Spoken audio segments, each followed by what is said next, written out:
so we're with James McQuivey, author of Digital Disruption with Forrester. Let's get right into it. Everybody thinks digital is about being digital, but you have another thought about that. Ironically, I almost didn't call the book Digital Disruption because everyone thinks that digital disruption is about having an app or a mobile team or a chief digital officer, and you may need those things, but those are means to an end. And what the end is positively disrupting the experience that your customer has. Using digital tools, of course. You have to now because the customer has embraced those tools. But it's not about having a digital strategy, and that's hard for people to grasp. But it's expensive. Well, it used to be, and it was very expensive. I've been at this for a while, and I remember trying to convince big companies, automakers, retailers, to try and invest in the World Wide Web. And they had to spend millions to do it. And later I would ask them, what costs so much? And they'd talk about servers they had to buy, software they had to license. You know, I spoke recently to an app developer who has 15 million customers using 8 employees to run this large enterprise. It's an app called Lose It. And he tells me that now they use all open source software. They're not paying a dime for anything, for their email management, their customer management, their security. It's all open source. And it's hosted on virtual servers they don't even pay for.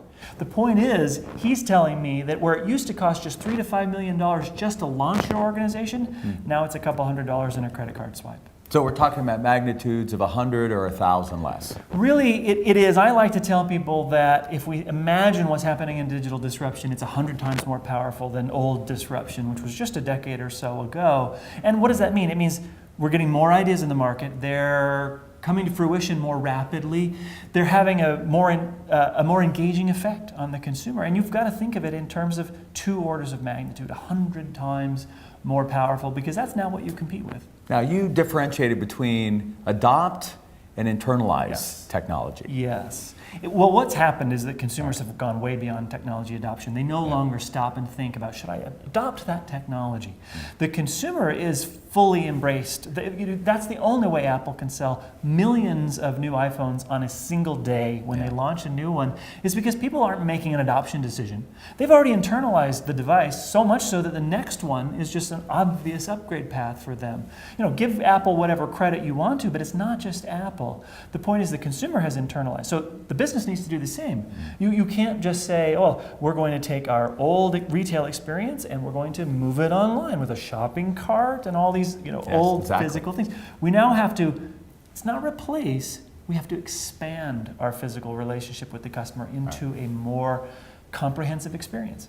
And that's seen B2C more than B2B, but I love that example you gave where at least on the B2B, why don't you leap around and create something for the B2C for the consumer and then give it to your distribution channel? More and more of my clients who are in a B2B2C scenario are doing just that. They're saying, I can't wait for my middle channel partners to get it because they might not do it quickly enough. So I'm going to go direct to the customer in a way that includes my channel partners and brings them up to speed. And then we all end up operating more cheaply, more quickly, and we all end up with better insight into the customer base. It makes the whole supply chain smarter. And that's the key. I can't have that information filtered through my distribution channel. I need to be providing what the end customers need and then get my partners to come along. Well, that's seeing it narrowly, and that's true, but the real risk is that someone else, Google, is going to have their eye on that customer and is going to have visibility into everywhere that customer is searching,